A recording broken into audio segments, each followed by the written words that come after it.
চাৰিটা মূৰেৰে চিন্তা কৰি তেওঁৰ ভাৱ মূৰ্তিটো বুজি পাই সেইদিনাই নামটো দি থলে কি বোলে কলি। মলিনী নলিনী তাক দুই ভাগ্য দিলা, দুই হান্তৰ হতে চাৰি পুত্ৰ উপজিলা। মলিনী আৰু নলিনী নামৰ দুটি কন্যা বিয়া পাতি দিলে। দুটি কন্যাৰ পৰা দুটা দুটাকে চাৰিটা সন্তানৰ জন্ম হ'ল। কলিৰ সন্তান কেইটা? চাৰিটা। আৰু কলিৰ সন্তান কেইটাৰ নাম কি দিলে? ব্ৰহ্মাই মনতে ভাবিছে মোৰ পুত্ৰটো দুটাটো হ'ল হলেই, এই নাতিকেইটা আৰু খুব চৰাহে হ'ল। এদিন ভাবি গুণি নাম দিছে। কাম ক্ৰোধ লোভ মোহ চাৰি পুত্ৰ জাত, গৰ্ব অহংকাৰ দুই মন্ত্ৰী যে প্ৰখ্যাত। কাম ক্ৰোধ লোভ আৰু মোহ কলিৰ পুত্ৰ। গৰ্ব আৰু অহংকাৰ হ'ল কলিৰ মন্ত্ৰী। আমাৰ দেহত আছে নাই এইবিলাক? ইৰিষা অসূয়া মৰমত চৰক লহকৰ পাতি দিলা কলি দুৰ্মনক। এইকেইটা লহকৰ মানে সেনাৰ আলপৈচা ধুৰণা। এই পৰিয়ালটো হোৱাৰ পিছত ব্ৰহ্মাদেৱে কলিক আজ্ঞা কৰিছে, হেৰু দুষ্ট চিতিয়া কলি, তই যে মোক মাটি বাৰী ভাগ বিচাৰিছিলি, ল এতিয়া বিৰিঞ্চি বুলন্ত কলি পুনঃ দুষ্ট চিত্ৰ দিলো স্থানৰ ৰাজা হুয়া থাক পৃথিৱীত। তোক মই গোটেই পৃথিৱীখন দি দিলো, তাত তই ৰজা হৈ থাকিবি। কিন্তু গোটেই পৃথিৱীখন দিলোহে, কিন্তু সকলোৰে ওপৰত কিন্তু তোৰ অধিকাৰ নাই। তোৰ অধিকাৰ তাতহে থাকিব। বোলে ক'ত থাকিব? যত ধৰ্ম কৰ্ম কৰে তন্ত্ৰ মন্ত্ৰ সবাহাৰে অধিকাৰী হৈবি নিশ্চয়। য'ত বিভিন্ন জাক যোগ পূজা পাতল তন্ত্ৰ মন্ত্ৰ থাকে, এইবিলাকত তই থাকিব। কলি থাকে। সেইকাৰণে কলিৰ ভকতৰ কাৰণে বা কলিৰ লোকৰ কাৰণে গুৰুজনে সুন্দৰকৈ একলম স্পষ্টভাৱে লিখি থৈ গৈছে। কি বুলি? বেদৰ বিহিত কৰ্ম কৰিবাক ভকত ৰজু গনুই, যদি মোহীয়া কৰে ধৰ্ম কৰ্ম ভকতি ভ্ৰষ্ট হৈ। যে বেদৰ বিহিত সকাম ধৰ্ম কৰ্ম কলিৰ লোকৰ অধিকাৰ নাই। যদি বেদৰ পুষ্পিত মানে মোহিত সেই ধৰ্ম কৰ্মবিলাক কৰা যায়, তেন্তে তাত কলি থাকে। কলিয়ে পালে চিৰদিনৰ কাৰণে ভ্ৰষ্ট হৈ গুচি যায়। তাৰপিছত কলিক আজ্ঞা কৰিছে, দুষ্ট চিন্তা কৰি সাৱধান, এটা স্থানত কিন্তু তই ভুলতো প্ৰৱেশ নকৰিবি। তাত প্ৰৱেশ কৰিলে তই নিজে মৰিবি। কোনটো স্থানত? হে ৰাম হৰি নাম কীৰ্তনত নাহি কেতিঘিনি,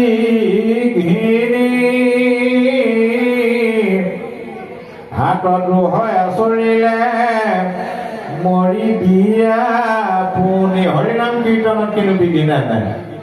তই যদি তাত দূৰ আচৰণ কৰ, তই নিজেই মৰিবি। সেইকাৰণে গুৰুজনে কৈছে, সেই শৰীৰত থকা কাম ক্ৰোধ লোভ মোহ গৰ্ব অহংকাৰ ৰূপী কলিকৃত দুখৰ পৰা হাত সাৰিবলৈ হ'লে সকলোৱে হৰি হৰি ঘোষণা কৰে। কৃষ্ণ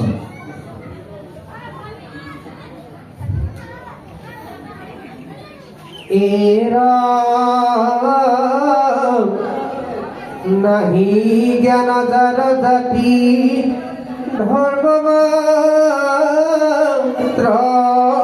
কৰে নিতে বলি বিশ্ব পঞ্চ যজ্ঞ আচৰে।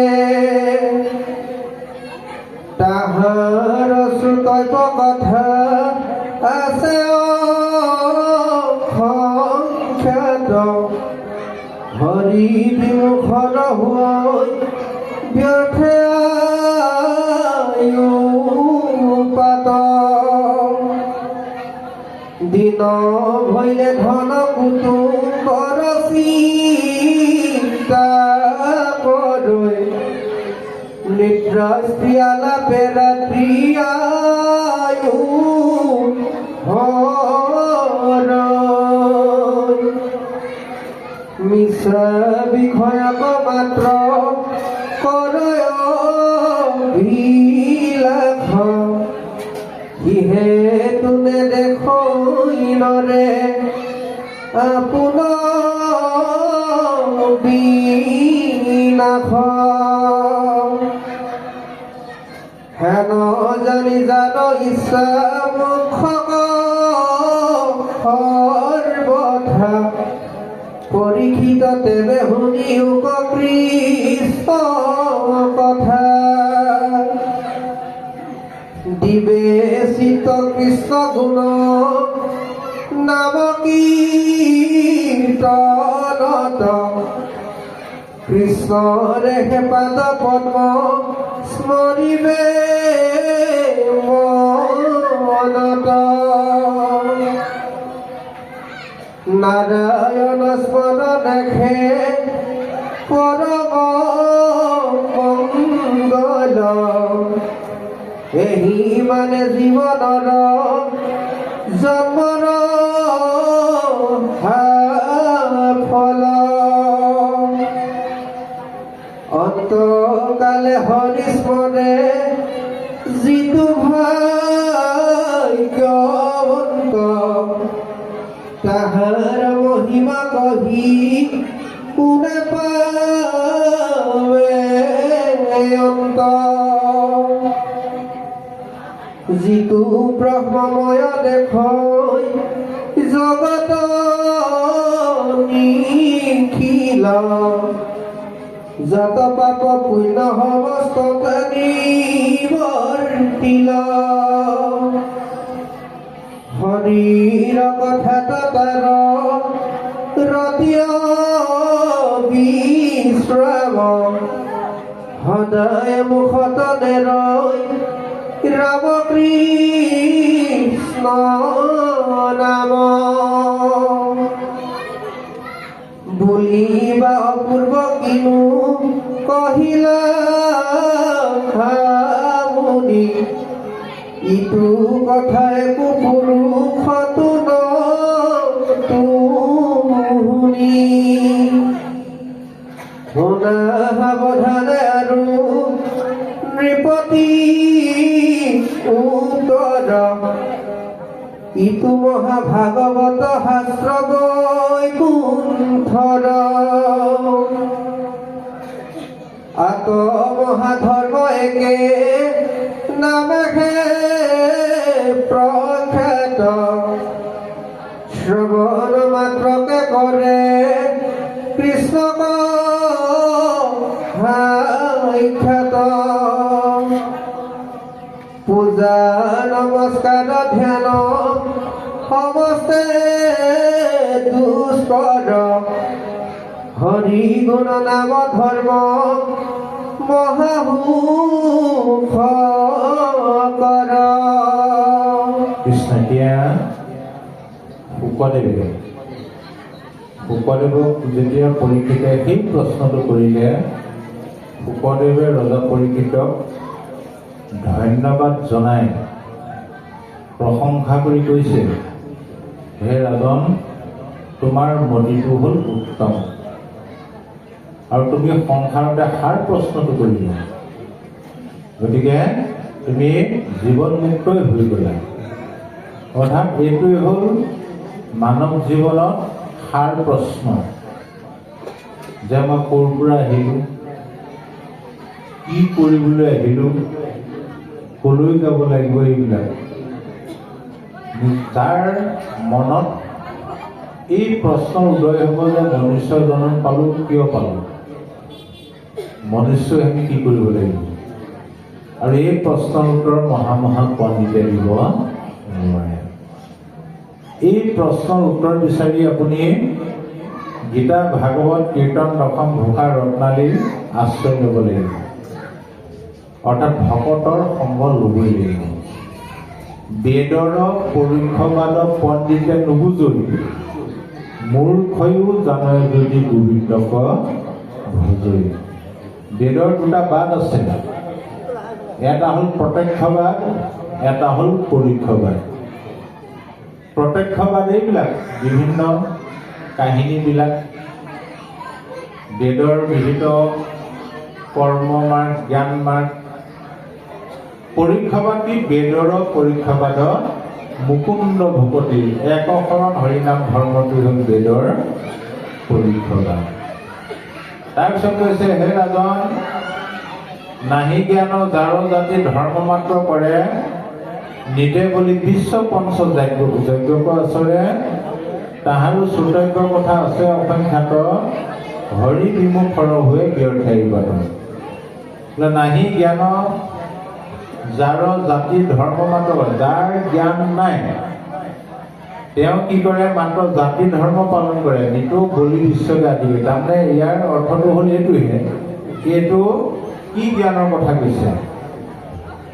ভক্তি জ্ঞান বা আধ্যাত্মিক জ্ঞান। 5টা যজ্ঞ কৰাৰ বিধান দিছিলে কোনে? ব্যাসদেৱে।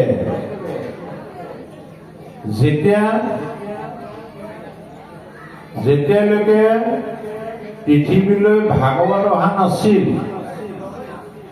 ব্যাসদেৱে ভাগৱত শাস্ত্ৰ পোৱাৰ আগত বেদৰ শাখা ভেদ কৰিছিলে। বেদৰ 4টা শাখা আছে, সংহিতা, ব্ৰাহ্মণ, আৰণ্যক আৰু উপনিষদ। পুৰাণসমূহ ৰচনা কৰি যাৰ যিটো জাতি ধৰ্মৰ পৃথিৱীত ব্যাসদেৱে প্ৰচাৰ কৰিছিলে। তেতিয়া তেওঁ এই 5টা যজ্ঞৰ বিধান দিছিলে। এই 5টা যজ্ঞ কিয় কৰিব লাগে? যে জীৱ তৰু দিনৰ শিলৰ পৰা উত্তৰণ হৈ আহি যেতিয়া মনুষ্য দেহটো পায়, তেতিয়াই বোলে জীৱ ঋণগ্ৰস্ত হয়, ধাৰ লাগে। কেইটা? 5টা। পিতৃ ভূত পতি দেৱ ঋষি পুৰীধৰ, উপজিলে তাসম্বাৰৰ ঋণী হৈ নৰ। পিতৃঋণ, দেৱঋণ, ঋষিঋণ, পুৰীধৰ ঋণ আৰু ভূতৰ ঋণ। এই 5টা যজ্ঞৰ পৰা পৰিত্ৰাণ পোৱাৰ 5টা ঋণৰ পৰা মুক্ত হোৱাৰ উপায়টো দিছিলে 5টা যজ্ঞ। কেনেদৰে? হোমে দেৱ ঋণ পূজা তৰ্পণে ঋষিৰ, বলিদানে ভূত শ্ৰাদ্ধ আদিয়ে পিতৃৰ।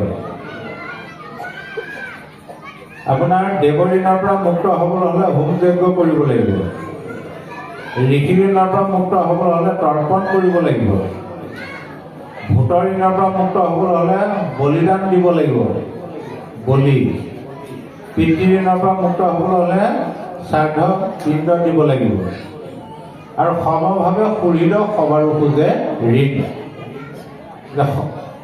সকলোৰে লগত সমভাৱ মৈত্ৰীভাৱ আনিলে সুহৃদ ঋণ খোজে বুলি কৈছিল। কিন্তু যেতিয়া ভাগৱত শাস্ত্ৰ পাই গ'ল, বেদৰ যেতিয়া তত্ত্বমৰ্ম বুজি পালে, তেতিয়া ব্যাসদেৱে কি কৰিলে? ভাগৱত শাস্ত্ৰ পোৱাৰ পিছত সকলোকে আহ্বান জনাইছে যে তোমালোক কলিৰ মলমতি মনুষ্য, যিটো যুগত যিটো ধৰ্ম বিধান সেইটো কৰিলেহে তোমালোক 5টা ঋণৰ পৰা মুক্ত হ'ব পাৰিবা। যজ্ঞ কৰাৰ কোনো প্ৰয়োজন নাই। অকায় অবাক্য মনে কৰি নিশ্চয় যিজন মুকুন্দৰ চৰণত পখিল শৰণ, তাৰ ঋণ পূজা সবে গৈল নিৰন্তৰে, নকৰি ঋণী আৰ নুহি সিটো নৰে।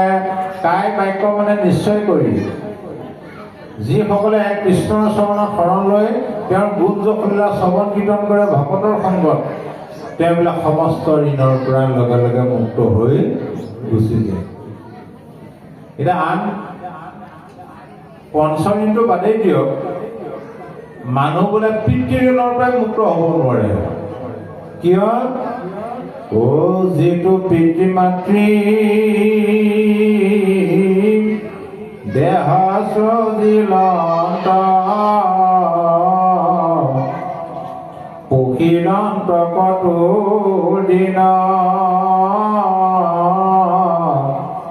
সদেক বৎসৰে সিটো পিতৃ মাতৃ বুজিতে নপাৰে ঋণ। যি পিতৃ মাতৃয়ে আমাক দেহটো সৃষ্টি কৰি দিয়ে, ইমান দিন খোৱাই বোৱাই পঢ়ুৱাই মেলি আমাক ডাঙৰ দীঘল কৰিলে। মাতৃগৰাকীয়েহে জানে সন্তান এটা ডাঙৰ কৰিবলৈ কিমান কষ্ট কৰিবলগীয়া হয়। 100 বছৰ একেৰাহে বোলে পিণ্ড দিলেও পিতৃঋণৰ পৰা মুক্ত হ'ব নোৱাৰে। কিন্তু ভাগৱতে কৈছে 100 বছৰ নালাগেই, 2 দণ্ডত। ইয়াত পিছত ক'বগৈ খটাংগ ঋষিয়ে 2 দণ্ডতে গতি পালে। 2 দণ্ডত 48 মিনিট। অৰ্থাৎ যি কৃষ্ণত শৰণ লৈ শ্ৰৱণ কীৰ্তন ভক্তি কৰে ভকতৰ সংগত, তেওঁ বোলে পিতৃঋণৰ পৰা মুক্ত হ'ব। পিতৃঋণটো বাদে পঞ্চঋণৰ পৰা মুক্ত হৈ গুচি যাব। এতিয়া আপুনি বাস্তৱত চাব পাৰে, যাৰ সতি সন্তান ঈশ্বৰ পৰায়ণ ভক্তি পৰায়ণ, যি ভকতৰ সংগলৈ যায়, ভকতৰ সংগত গৈ যেতিয়া গীতা ভাগৱতৰ কথাবিলাক শুনিব, নাম প্ৰসংগ কৰিব, অন্তৰখন মনটো পবিত্ৰ হ'ব, অন্তৰখন পবিত্ৰ হ'ব। পবিত্ৰ অন্তৰৰ পুত্ৰই পিতৃক কেতিয়াও অৱজ্ঞা অৱহেলা নকৰে, শ্ৰদ্ধা ভক্তি কৰিবই। জীৱন্ত অৱস্থাত পিতৃক কৰা শ্ৰদ্ধা ভক্তিটোৱে হ'ল শ্ৰাদ্ধ। জীৱন্ত অৱস্থাত শ্ৰদ্ধা ভক্তি নকৰিলে মৰাৰ পিছত লাখ লাখ টকা খৰচ কৰি থাকক। কৰ্মফলে পিতৃ মাতৃ স্বৰ্গে নৰকে যাই, প্ৰসাদ ভুঞ্জিবাক লাগি কেহু নথাক। কৰ্মফলে পিতৃ মাতৃ স্বৰ্গলৈও যাব পাৰে, নৰকলৈও যাব পাৰে। প্ৰসাদ খাবলৈ আকৌ কোনো ঘূৰি নাহে। গতিকে আমি জীৱন্ত অৱস্থাত পিতৃ মাতৃৰ শ্ৰাদ্ধ পাতিব লাগিব, জীৱন্ত অৱস্থাত পিণ্ড দিব লাগিব। শ্ৰদ্ধা ভক্তিটো হ'ল শ্ৰাদ্ধ, পিণ্ডটো হ'ল পোহপাল দিয়া। পিণ্ড মানে কি? দেহ।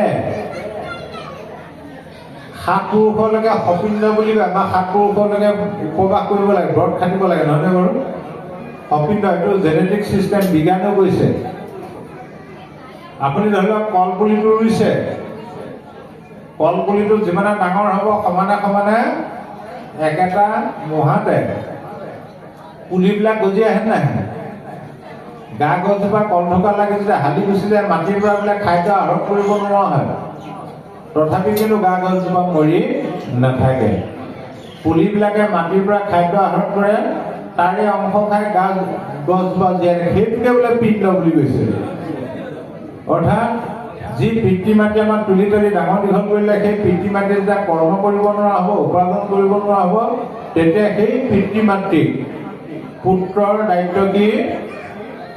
উপাৰ্জনৰ আধা অংশ পিতৃ মাতৃৰ পোহপালনত খৰচ কৰিব লাগিব। সেইটো হ'ল পিণ্ড। গতিকে দেৱ ঋষি পিতৃৰ হাড় হবে পূজা যাই তাৰ, নহিকিতো বিধিৰ কি কৰ, সৰ্বভাৱে মুকুন্দত শৰণ পকিল যিটো, নিস্তাৰিল জানা সিটো নৰ। যি সৰ্বভাৱে কৃষ্ণৰ শৰণ ল'লে তেওঁ সমস্ত ঋণৰ পৰা মুক্ত হ'ব পাৰে। এই কথাটো যি নাজানে তেওঁহে ভাগে ভাগে 5টা যজ্ঞ আচৰণ কৰে, যদিও তেওঁলোক এটা ঋণৰ পৰা মুক্ত হ'ব নোৱাৰে। আৰু তাহাৰো শ্ৰোতব্য কথা আছে অসংখ্যটা। তেখেতসকলো বা তেওঁৰো শুনিব লগা কথা অসংখ্য আছে। হৰি বিমুখৰ হৈ ব্যৰ্থ। তেওঁলোক ঈশ্বৰ বিমুখী, সেইকাৰণে আয়ুসটো এনেই যায় বুলি কৈছে। তাৰপিছত কৈছে, হে ৰাজন, মই ভাগৱত কম। শুকদেৱে কৈছে পৰীক্ষিতক, তুমি মাত্ৰ শুনি গ'লেই হ'ল, একো কৰিব নালাগে। কাৰণে পৰীক্ষিতৰ মনত অলপ সংশয় আছিল। এই মহান মহান ঋষিমুনিবিলাকে ইমান বিভিন্ন ধৰ্ম কৰ্ম বিধান দিছে, এওঁ আকৌ কৈছে অকল মানে মই কৈ যাম তুমি শুনি যোৱা ভাগৱত সংশয় ভয় নকৰিবা সংশয় নকৰিবা মাত্ৰ শুনি যোৱা মাত্ৰ দুটা চৰ্ত প্ৰথম চৰ্তটো হ'ল মই ভাগৱত কৈ শেষ নোহোৱা পৰ্যন্ত তুমি জলৰ বাদে আন একো আহাৰ গ্ৰহণ কৰিব নোৱাৰিবা সেইকাৰণে আমি ভাগৱত পাঠ চলি থকা এই মানে সময়ছোৱাত ইয়াৰ ভিতৰত চাহ তামোল আমি কেতিয়াও খাব নালাগে দেই পানীৰ বাদে একো খাব নোৱাৰিব নামঘৰত ফুটাত যে চূণ খানে সেইটো ভগৱন্তৰ ৩২টা অপৰাধৰ এটা নামঘৰ ফুটাত চূণ খনা তাৰপিছত আকৌ এইটো খৈনী খোৱা নামঘৰৰ ভিতৰত তাৰ দ্বিতীয় চৰ্ত মই ভাগৱত কৈ শেষ নোহোৱা পৰ্যন্ত তোমাৰ মনটো ভাগৱতৰ মানে আনলৈ নিব নোৱাৰিবা আৰু এই ভাগৱত শ্ৰৱণৰ মাধ্যমেদি কি কৰিব লাগিব তুমি তোমাৰ চিত্তটো কৃষ্ণৰ চৰণত অৰ্পণ কৰিব লাগিব আৰু ইয়াৰ আগত আৰু এটা কথা কৈ গ'ল যে মানুহ জন্মৰ মুহূৰ্তৰ পৰা মৃত্যুলৈকে দৌৰি থাকে আমি মৰিবলৈ দৌৰি থকা নাই যাব দিনৰ পিছত ৰাতি ৰাতিৰ পিছত দিন গৈ আছো আমি জগতখন গতিশীল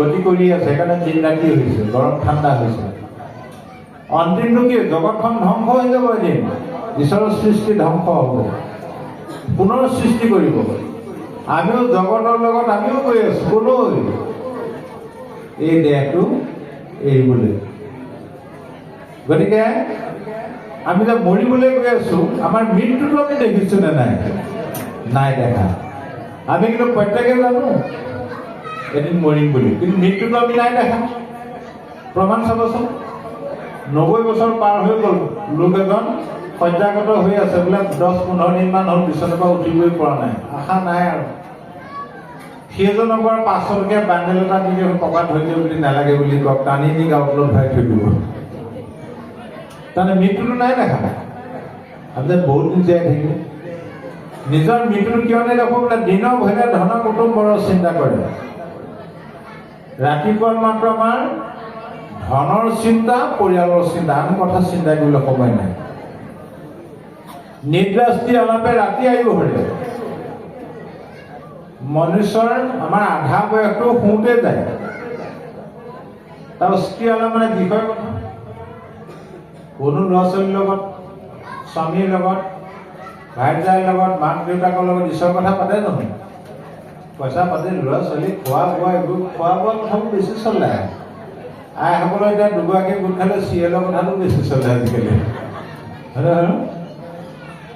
যদি এইবিলাক কৈ আকৌ ৰাতিটো শুই থাকিলে গুচি গ'ল পিছদিনা শুই উঠি আকৌ একেখিনি কাম একেখিনিয়ে নহয় নে বাৰু আইগৰাকী কৈ দিব আপুনি পৰহি ৰাতিপুৱা শুই থকা ৰাতিপুৱালৈকে কি কৰিলে আমাৰ গাঁৱলীয়া সমাজৰ আই হ'লে ক'ব ৰাতিপুৱা শুই দিয়ে বাহানিটা হাতত গ'লো বাঢ়িব কৰিলোঁ গা পা ধুলোঁ পাকঘৰলৈ গ'লোঁ ভাত মুঠি ৰান্ধিলোঁ ল'ৰা ছোৱালীক খাবলৈ দিলোঁ স্কুললৈ গ'ল বাপজনকে এমুঠি খুৱাই খুৱাই কামলৈ পঠিয়ালোঁ তাৰ মাজৰ সময়তে তিয়নীকেইখন ধুই ল'লোঁ কাপোৰ কেইটামান ধুবলগীয়া আছিলে আবেলি আকৌ ল'ৰা ছোৱালী স্কুলৰ পৰা আহি পালেহে আকৌ খোৱা বোৱা দিব হ'লেও নহয় গধূলিলৈ আকৌ শাক বিচাৰিব হ'লেও কালি কি কৰিলে পৰহি কৰা হয় এক থোপা আজি কি কৰিলে সেই একে থোপাই এনেকুৱা এটা কৰ্ম চকুৰিত আমি সোমাই কৰিলোঁ নিচা বিষয়ক মাত্ৰ কৰোঁ অভিলাষ সিহেতু নেদেখৈ নৰে আপোনাৰ বিনাশ আমি সেই কৰ্মবিলাক যে কৰিছোঁ তাত আমাৰ এটা আশা আছে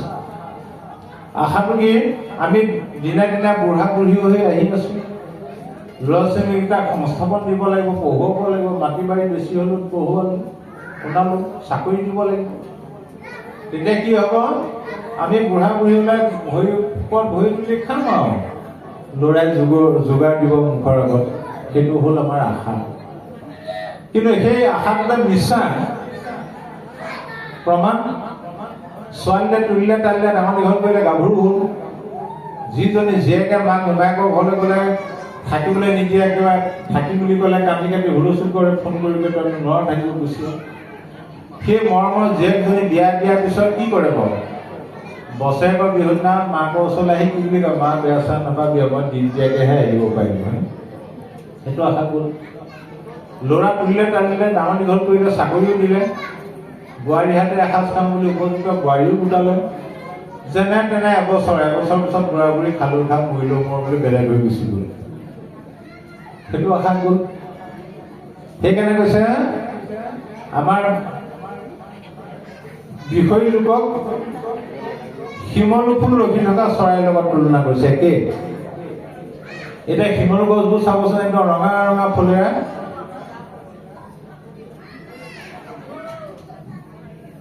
ৰঙা ৰঙা ফুল ফুলি আছে। তাৰ ৰঙত আকৰ্ষিত হৈ চৰাই চিৰিকটিবিলাক শিমলু গছত পৰি থাকে। চৰাইবিলাকৰ আশাটো কি? ৰংটো ইমান ধুনীয়া দেখিব, এই ৰসটো চাগে বহুত মিঠা হ'ব, সেইকাৰণে ৰখি থাকে বোলে। পিছত কি হয়? বুঢ়া হয়, পকে, ৰস অকণ খাওঁ বুলি খুট মাৰি দিয়ে, তোলা হৈ আকাশলৈ উৰি গুচি যায়। তন্তু মনুষ্যৰ জীৱন ধন জন ভাৰ্যা পুত্ৰ জ্ঞাতি মিত্ৰ কুল গোত্ৰ ইহাত কিঞ্চিত সুখ নাই। শিমলুৰ ফুল দেখি পক্ষী যেন থাকে ৰখি, পাছে তাৰ তোলা কন পাই। সেইকাৰণে ভাগৱতে কৈছে তুমি ভাবা, কাক? প্ৰথমতে নিজক ভাবা, নিজৰ জীৱনটোক এবাৰ দৰকে ভাবা। তোমাৰ এতিয়া পুত্ৰ ভাজা ধন জন মাটি বাৰী গাড়ী মটৰ নজস্ব আছে, সৰ্বস্ব থাকিলেও এদিন নহয় এদিন কিন্তু তুমি অকলশৰীয়া জীৱন কটাবই লাগিব। তুমি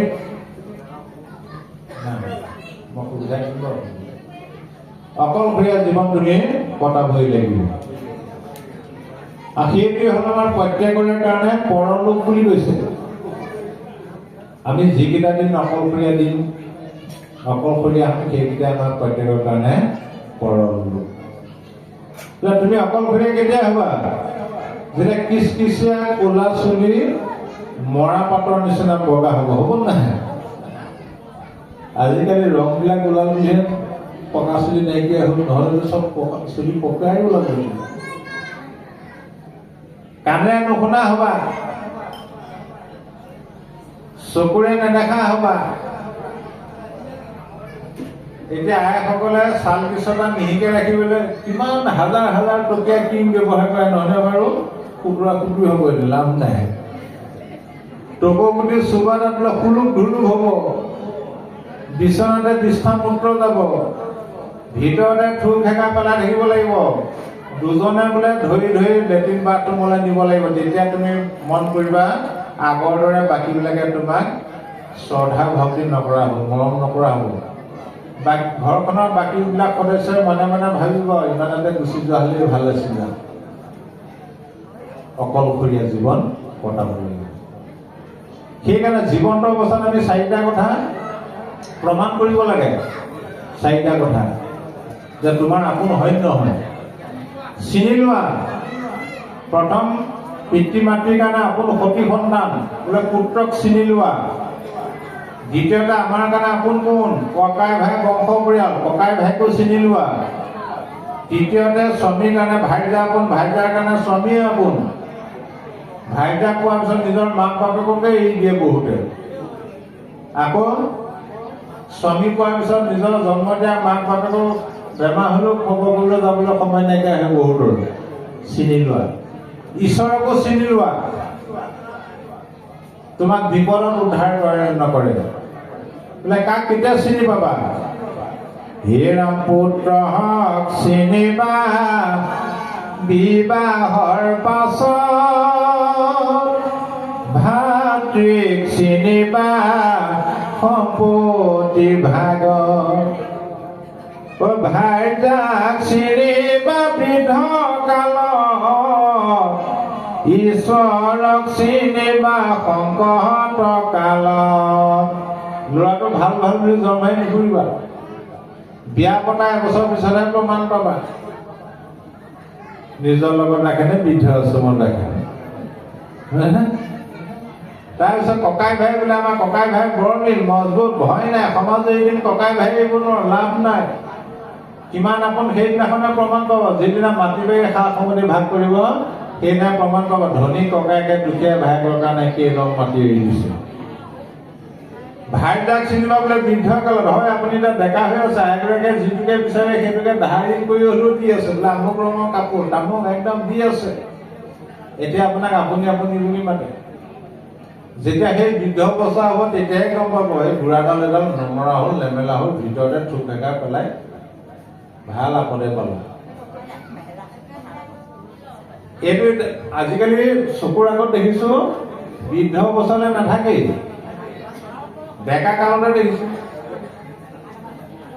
ল'ৰাটোৱে যেতিয়া প্ৰথম ছোৱালীজনী চাবলৈ যাব, ছোৱালীজনীয়ে তেতিয়া আপুনি আপুনি বুলি মাতে নহয়নে? প্ৰথমতে লাজকে মাতে, জানোচা অকণমান বেয়া বোলে বিয়া নাপাতিব। যেন তেনে বিয়া হৈ আহিলা, ছমাহ পাৰ হৈছিলেহে আপুনি বা তুমিলে গ'লেই হ'ল। আৰে এবছৰ হোৱাই নাই কাজিয়া লাগি তই বুলি উভতি ধৰিলে। ডেকা কালতে তই বুলি উভতি ধৰিলে, বৃদ্ধ অৱস্থা হ'লে কি হ'ব? আৰু ঈশ্বৰক চিনিবা সংকট কালত।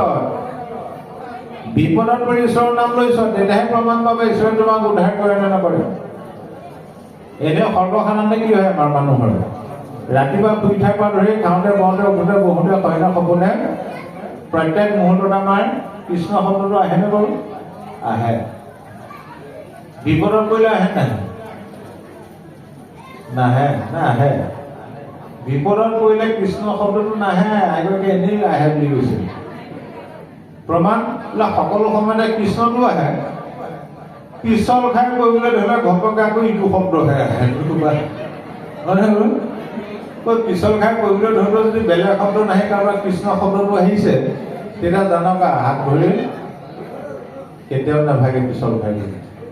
গতিকে সেই অকলশৰীয়া জীৱন কিয় কটাব লগা হয়? দৰকে ভাবা, তুমি যিদিনা সংসাৰলৈ আহিছিলা সেইদিনা তুমি অকলেহে আহিছিলা। উপজিলাই কেশৰ পাছে ভৈলা বাৰী ঘৰ, কাহাক সংগতনি বামৰি, থাকিবে কৈতো স্থানে যত ধন জন মানে, কি কমৰা ভাষ ভূষ কৰি। গতিকে এইবিলাকতে লাগি নাথাকিবা। পৰকালৰ ভিতৰতো ঘটি লোৱা, পৰকাল চলিব পাৰিবা। পৰকালৰ ভিতৰ কি? পুত্ৰ দ্বাৰা ধন শৰীৰ স্বজন, মৰিলে লগে নাযায়, হৰিৰ ভক্তি পৰম সম্পত্তি, ইহ পৰ লোকে পাই। আজি ভকতৰ সংগলৈ আহিব। যিটো সম্পত্তি ঘটিলে এইটো হ'ল পৰম সম্পত্তি। কৃষ্ণ গুণৰ নামইহে পৰলোক বিদ্য। এই পৰম সম্পত্তিয়েহে আপোনাক ইহকাল পৰকাল উভয় কালতে উদ্ধাৰ কৰিব। গতিকে সেইকাৰণে কৈছে আমি সেই মিছা বিষয়ক আশা যে কৰি থাকো, সেইকাৰণে আমি যে মৰিবলৈ গৈছো, দেহটো মিছা, সেই কথাটো আমি উপলব্ধি কৰিব পৰা নাই। কৃষ্ণ কৃষ্ণ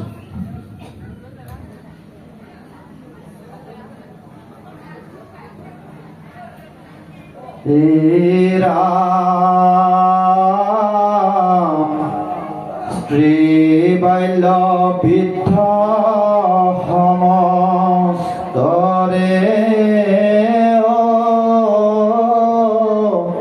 ভিকাৰ, চণ্ডালকো কৰে নামে তেখনে উদ্ধাৰ।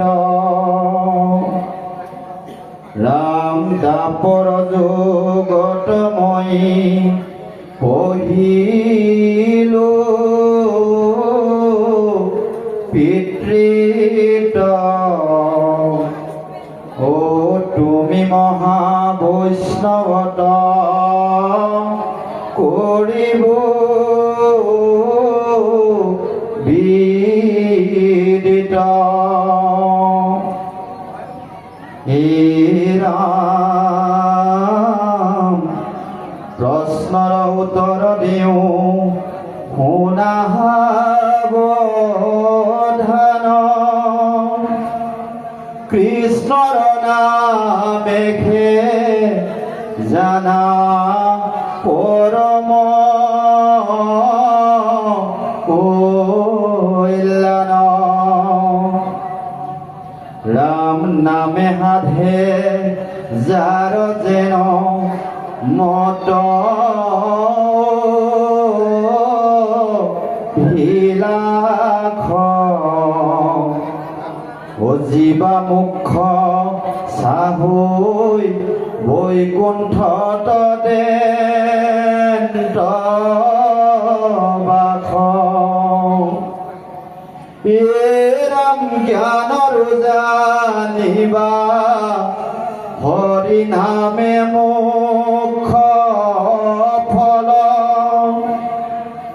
নাহিকে নামত পৰে পৰম মংগল চাৰিও বেদৰ হাৰ এহিহে নিশ্চয় ও জানি পৰীক্ষিত তুমি তেজিও সংশয় হে ৰাম অল্পকালে সাধে সিদ্ধি কৃষ্ণৰ ভকতি দুই দণ্ডে পাইলা গতি খতাংগ নৃপতি হে ৰাম দানৱ গণক যিনি নৃপতি পূৰ্বত দেৱতাক ৰক্ষা কৰি আছিলা স্বৰ্গত ৰামদেৱ হবে বোলে বৰ লোৱা মহি পাল ও ৰাজা বোলে কৈও আগে জীবুকত কাল দেৱে কহে শিৱাৰু দুই দণ্ড মানে শুনি শীঘ্ৰে পৃথিৱীক আহিলা বিমানে এ ৰাম হয় সমস্তকে ত্যজি ৰাজা স্থিৰ কৰি মন কৃষ্ণৰ ভয় পদে পখিলো হৰণ মুহূৰ্তে খটাংগে পাইলা পৰম গতিক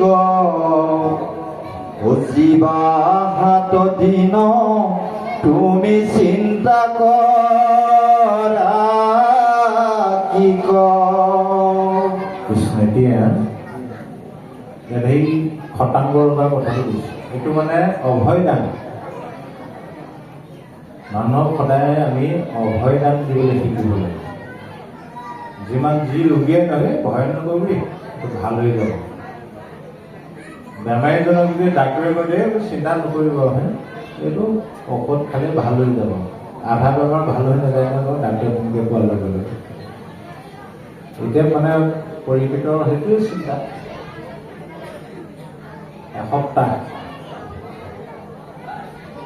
এসপ্তাহত মই কেনেকৈ কি কৰিম, সংশয় আছিলে, ভয় আছিলে। তাক খটাংগ ৰজাৰ কথা কৈ দিলে। খটাংগ নামৰ এজন ৰজা আছিলে, স্বৰ্গত দেৱতাসকলক দানৱৰ হাতৰ পৰা ৰক্ষা কৰি আছিলে।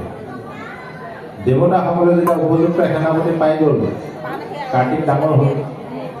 কাৰ্তিকক সেনাপতি পাতি খটাংগ ৰজাক ক'লে যে আমাক আপুনি দানৱৰ হাতৰ পৰা বহুকাল ৰক্ষা কৰি ৰক্ষণাবেক্ষণ দি আছিলে। এতিয়া আপোনাক কি বৰ লাগে, মুক্তিৰ বাবে যি বৰ লাগে লওক। খটাংগই ক'লে যে বহুত বছৰ মোৰ ইয়াতে গুচি গ'ল, মোৰ আয়ু কিমান আছে বাৰু, কিমান বছৰমান জীয়াই থাকিম, এইটো গণি পিটিছোঁ। দেৱতাসকলে গণি পিটি চাই ক'লে তুমি আৰু 2 দণ্ডমান জীয়াই থাকিবা, মানে 1 দণ্ডত 24 মিনিট, 48 মিনিট জীয়াই থাকিবা। যেতিয়াই তেনেকৈ ক'লে খটাংগ ৰজাৰ লগে লগে পৃথিৱীলৈ আহি কায় বাক্য মানে নিশ্চয় কৰি এক ভগৱন্ত কৃষ্ণক শৰণ লোৱাৰ কাৰণে তেওঁ 2 দণ্ডতে গতি পালে। তোমাৰ 7 দিন আছে, কি ভয়? কিবা বাপে সমস্ত এতিয়া সময়ো বহুত ভুল কৰোঁ, হয়নে বাৰু? আমি বেছি দীঘলীয়া নকৰোঁ। সদৌ শেহত এটা কথাই আগতে কৈ যে আমি আলোচনা কৰোঁ। শুকদেৱে পৰীক্ষিতক কৈছিল, হে ৰাজন, তুমি ইয়াৰ পৰা 7 দিনৰ ভিতৰত তক্ষকৰ দংশনৰ পৰা পৰিত্ৰাণ পাই মুখ্য পদ পাবলৈ হ'লে কিন্তু এটা কাম কৰিব লাগিব। কি? একান্ত মানে ভাগৱত শুনি, ভাগৱত শ্ৰৱণৰ মাধ্যমেদি তোমাৰ চঞ্চল চিত্তটো কৃষ্ণৰ চৰণত অৰ্পণ কৰিব লাগিব। তাৰমানে মানুহৰ চিত্তটো ক'ত থাকে এতিয়া? আৰু আধা ঘণ্টা 1 ঘণ্টাৰ পিছতে গম পাই যাব আপোনাৰ চিত্ত ক'ত আছে, তালৈ টানিব আপোনাৰ বিষয়ত থাকে। য'লৈকে নাযাওক, আপুনি লাগিলে চন্দ্ৰগ্ৰহলৈকে যাওক, তাতো আপোনাৰ পৰিয়ালৰ চিন্তাই আহি থাকিব। আইগৰাকীলৈ মনত কৰিব, বাপজনলৈ মনত কৰিব, ল'ৰা ছোৱালীকেইটালৈ মনত কৰিব, তাৰপিছতহে বাকীবিলাকলৈ মনত কৰিব। এতিয়া ভাগৱতে কৈছে সেইটো আমি কৃষ্ণত অৰ্পণ কৰিব লাগে। চিত্তটো কৃষ্ণত অৰ্পণ কৰিলে হৈ গ'ল। চিত্তটো কি? 24টা তত্ত্বৰে গঠিত মনুষ্যৰ দেহত আটাইতকৈ চঞ্চল তত্ত্বটো হ'ল চিত্ত। চিত্তটো কেনেকুৱা? কমল দল জল চিত্ত চঞ্চল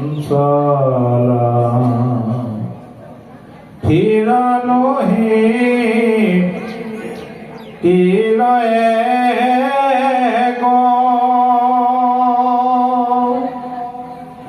নাহি ভয় ভৱ ভোগে হৰি হৰি পৰম পদ পৰতে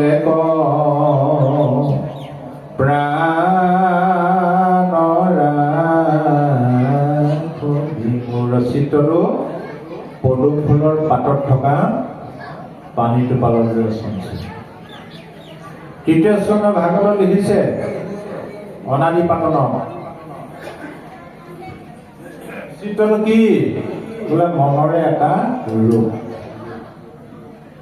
হৃদয়ত থাকি কৰে ভাল মন্দ কাম,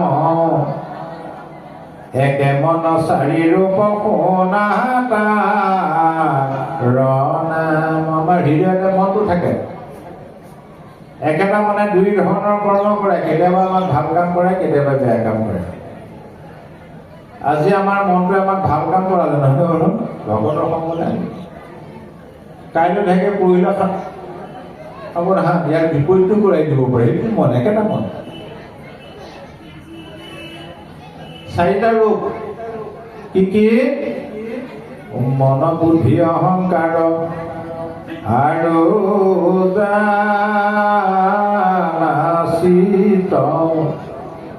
এই চাৰিবিধ ৰাজা ভৈৰৱ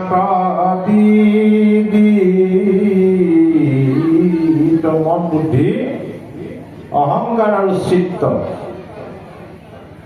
মনটো কি সংকল্প বিকল্প নানা কৰ্ম কৰিবাক কৰে আলোচন একো কৰ্ম স্থিৰ নহে তাকে বুলি মন মনটোৱে আমুকটো কৰিব লাগিছিলে তামুকটো কৰিব লাগিছিলে আমুকটো হোৱা হেঁতেন ছিলে কিন্তু যদি কিন্তু ভাবি থাকে মন যেটা খাটাং কৰাটো হ'ল বুদ্ধি সংকল্প বিকল্প কৰ্ম কৰ নিশ্চয় বুদ্ধি নাম বুলি তাক জানিবা নিৰ্ণয় খাটাং কৰাটো হ'ল বুদ্ধি নামঘৰলৈ অহাৰ আগত ভাবি আছিল নামঘৰলৈ যাওঁ নে নাযাওঁ আজি দেওবাৰ আমুকলৈও যাব লাগিছিল নহয় মন এটা সময়ত খাটাং কৰি পেলালে নাইবৰ পৰা তোমাৰ পুৰণে মানুহ এটা আহিব মানুহটোকে চাই আমি ডেকা মানুহে বুঢ়া মানুহ খাটাং কৰি পেলালে বুদ্ধি সংকল্প বিকল্প কৰ্ম কৰে নিশ্চয় বুদ্ধি নাম বুলি তাক জানে তাৰপিছত আহিলে অহংকাৰ অহং মানে দেহ বুদ্ধি মই ভাবিছোঁ মোৰ মাটি মোৰ বাৰী মোৰ পুত্ৰ মোৰ ভাই মই কৰিছোঁ চব মই মোৰ ভাব দেহ বুদ্ধি মই আৰু মোৰটো কোনটো ভালতো থাকোঁ বেয়াটো নহয় ধেমাজি টাউনৰ পৰা আহিলে যাম আইগৰাকীক লৈ আহিছে বোলা ভাগত আছে যাওঁ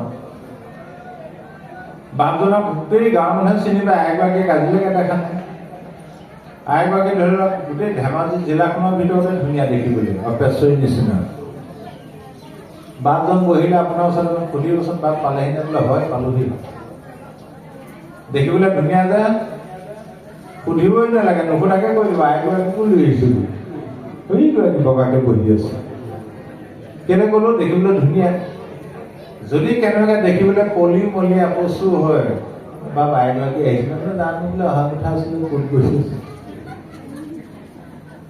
জীয়েকে মেট্ৰিক পৰীক্ষা দিছে মাকে গোটেই গাঁৱৰ ঘৰে ঘৰে বহি চাহ তামোলৰ জুতি লৈ লৈ অকল জীয়েকৰ গুণে গাই থাকে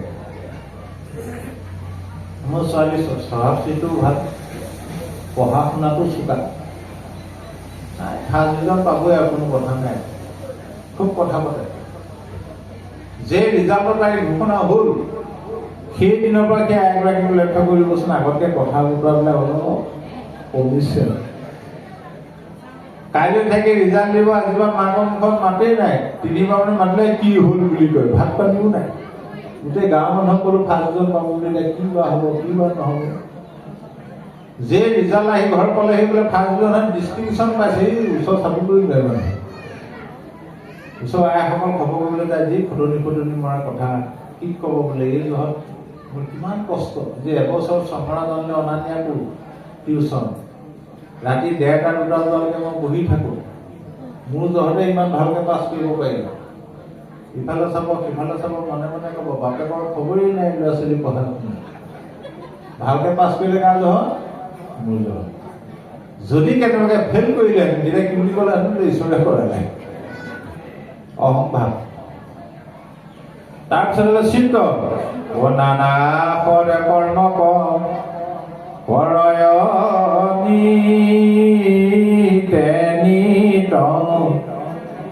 নিশ্চয় জানিবা ৰাজা তাৰ নাম চিত্তটো আমাৰ শুদ্ধ সত্য পবিত্ৰ ই আমাক সৎ কৰ্ম কৰে সৎ ভাৱনা দিয়ে এতিয়া আজি আমি চিত্ৰৰ দৰে চলি আছো হয়নে বাৰু আজি চাগে আইসকলে এতিয়া কিমান দিনৰ মূৰত হাঁহিছে নহয় আজি চিত্ৰৰ দ্বাৰা সেইকাৰণে অন্তৰখন পবিত্ৰ বন্ধু লাগিছে নাই অলপ দিনৰ আগলৈকে আইসকলৰ মুখত হাঁহিয়ে নাইকিয়া হৈছিল মুখ্যমন্ত্ৰী মহোদয়ে যিদিনা ঘোষণা কৰিলে আইসকলক মাইক্ৰ' ফাইনেন্সৰ লোনটো উঠাই দিলোঁ তেতিয়াই হাঁহিবলৈ দিছোঁ এতিয়া চিত্ৰৰ দ্বাৰা চলি আছে সকলো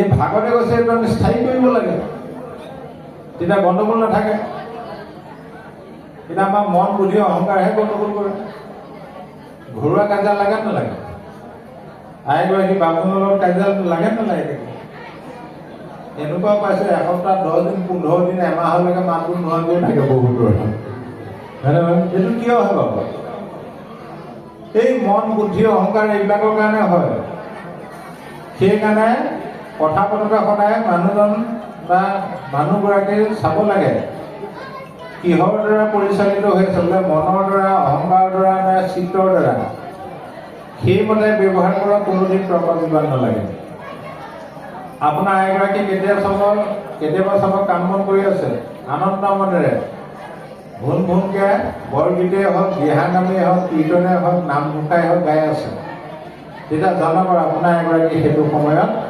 চিত্ৰৰ দ্বাৰা চলি আছে সেইটো সময়তে আপুনি চাহ পানী বা খোৱা সুবিধা এটা ল'ব পাৰে হেৰা চাহ একাপ খাবলৈ হয় নি ভাল মনত লাগিলে দেই মোৰো মন গৈ আছে সেইদিনা গাখীৰ পানী নিদিয়ে আৰু চাহপাত দি উতলাই লৈ আহিব মনটো চিত্ৰৰ দ্বাৰা চলি আছে তাৰ বিপৰীতে চাব কেতিয়াবা আপোনাৰ এগৰাকীয়ে কাম বন কৰি আছে ইফালেও নাচায় সিফালেও নাচায় 3 বাৰ মানুহে কি হ'ল বুলি কয় জানো পাৰে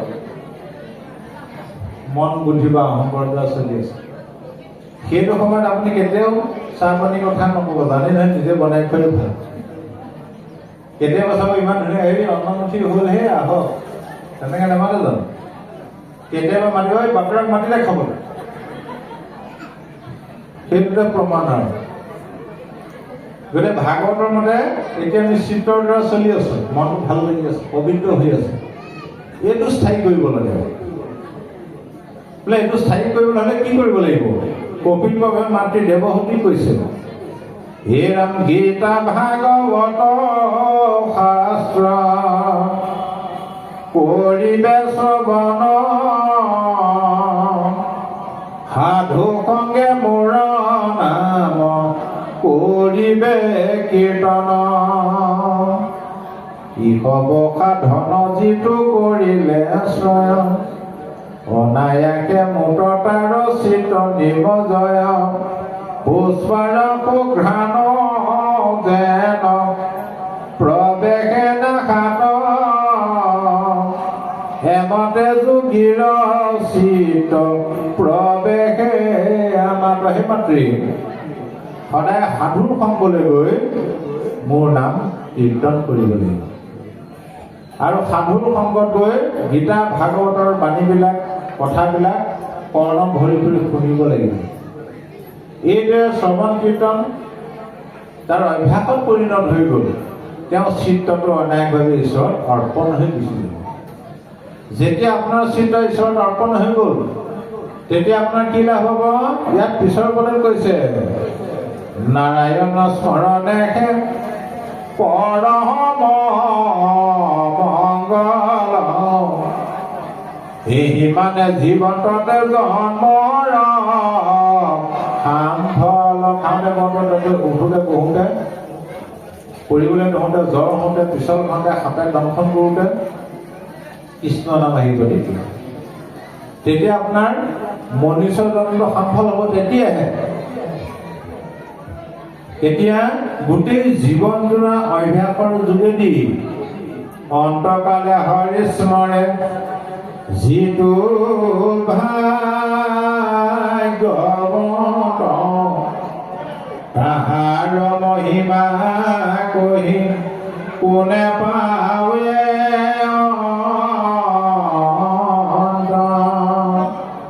গোটেই জীৱন জোৰা অভ্যাসৰ যোগেদি মৃত্যুৰ আগমুহূৰ্তত ঈশ্বৰৰ নামষাৰ যি ল'ব পাৰে তেওঁ ভাগ্যৰ মহিমাৰ অন্ত নাই আৰু ভাগৱতে আমাক এটাই শিক্ষা দিছে হে আপুনি জীৱশ্ৰেষ্ঠ মনুষ্য হ'লে কি হ'ব প্ৰতি মিনিটে ঘণ্টাই দিনে ৰাতিয়ে বছৰে বছৰে মৃত্যুৰ মুখলৈ গতি কৰি আছে। তোমাৰ মৃত্যুটো নিশ্চিত। সেইকাৰণে যিহেতু তুমি জীৱ শ্ৰেষ্ঠ, গতিকে তোমাৰ মৃত্যুটো হ'ব লাগিব শ্ৰেষ্ঠ। ইতৰ প্ৰাণীৰ দৰে মৰিলে নহ'ব। তোমাৰ শ্ৰেষ্ঠ মৃত্যু হ'বৰ কাৰণে তুমি গোটেই জীৱনটো অভ্যাস কৰিব লাগিব। শিশুকালৰ পৰাই অভ্যাস কৰিব লাগিব। জম জম অপিস্মৰণ ভাৱম তেজন যদি ক'লে বৰম তম তমে গতি কণ্ঠেৱ সদাসৎ ভাৱ ভাবিল। গীতাত কৈছে, হে কণ্ঠেৱ, যি ভাৱ স্মৰণ কৰি কৰি অন্তকালত প্ৰাণ ত্যাগ কৰে, তেওঁ সেই ভাৱতে সদায় তন্ময়চিত্ত হৈ থকাৰ কাৰণে সেই ভাৱেই প্ৰাপ্ত হয়। জড়ভৰতে মৃত্যুৰ আগত হৰিণ পোৱালিৰ কথা চিন্তা কৰিব নোৱাৰা কাৰণে হৰিণ জন্ম পালে। তেওঁ মহাভকত হৈ হৰিণ জন্ম পোৱা নাই জানো? পুৰঞ্জন নামৰ এজন প্ৰতাপী ৰজা আছিলে। তেওঁ ভাৰ্যাগৰাকী অতি সুন্দৰী আছিলে। মৃত্যুৰ আগমুহূৰ্তত নিজৰ ভাৰ্যাৰ কথা চিন্তা কৰিব নোৱাৰাৰ কাৰণে পিছৰ জন্মত বিদৰ্ভী হৈ মলয় ধ্বজৰ ভাৰ্যা। তাই সকলে আপোনালোক আগৰ জন্মত পুৰুষ আছিলে। মৃত্যুৰ সময়ত নিজৰ নিজৰ স্বামীৰ কথা চিন্তা কৰিব নোৱাৰাৰ কাৰণে, ভাৰ্যাৰ কথা চিন্তা কৰিব নোৱাৰাৰ কাৰণে এতিয়া লোকৰ ভাৰ্যা হৈছে। বাপ সকলো তত্ত্ব মৰিবাৰ বেলা যাক চিন্তি মৰ উপজিয়া পাৱে পাছে সেহি লেবৰ।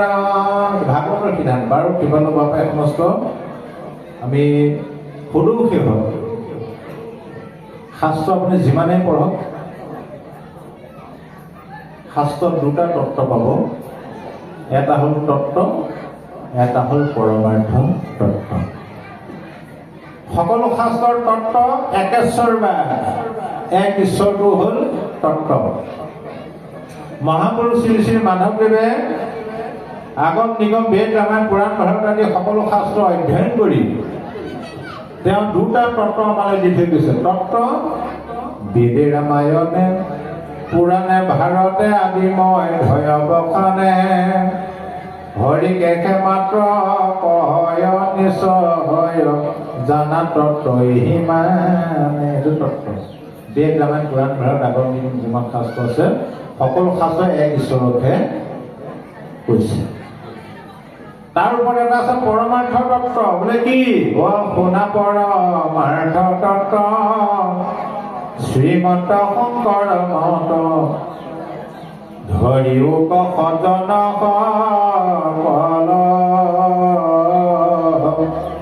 হৰিৰ কীৰ্তন কৰি সুখে সংসাৰ বতৰি পাইবা ভক্তি পৰম নিৰ্মল।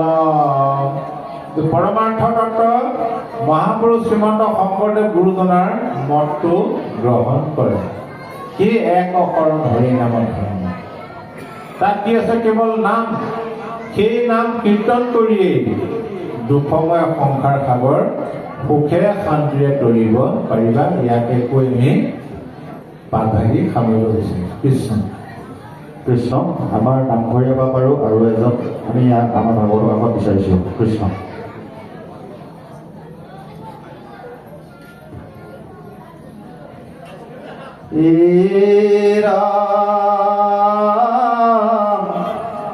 সমস্তকে ত্যজি ৰাজা স্থিৰ কৰি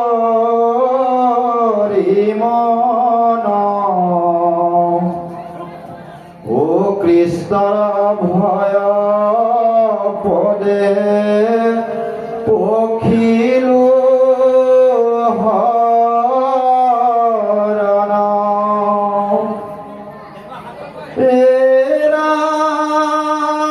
মুহূৰ্তে খটাঙে পাইলা পৰম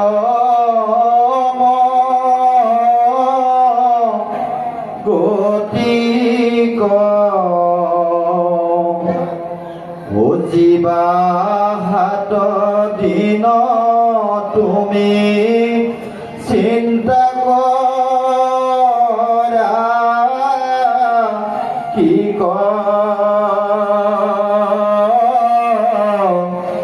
হৰিৰা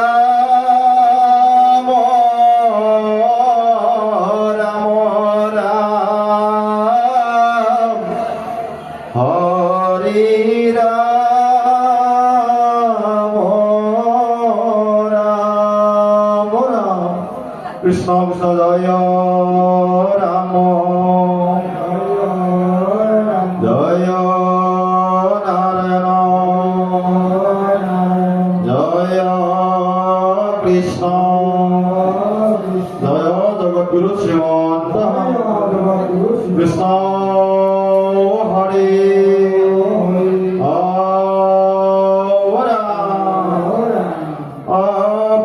অপরাধ বিনাশন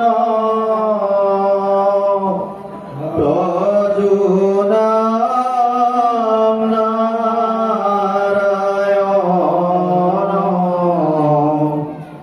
জানি নামে পক্ষী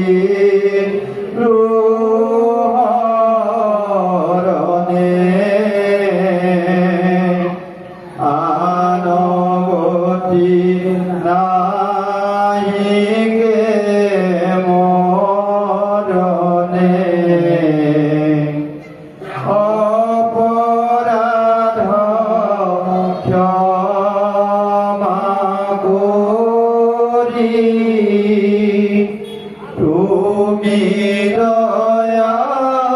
দয়াশীল হরি মোক ৰক্ষা কৰিও শৰণে ৰাম মোক ৰক্ষা কৰিও শৰণে কৃষ্ণ হৰে ৰাম গুৰু বন্দনা হয় হ'ব শ্ৰীমন্ত শংকৰ হৰি ভকত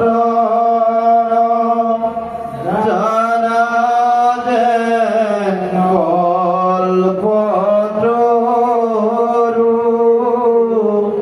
তাহান্ত বিনাই নাই নাই নাই আমাৰ পৰম গুৰু তাহান্ত বিনাই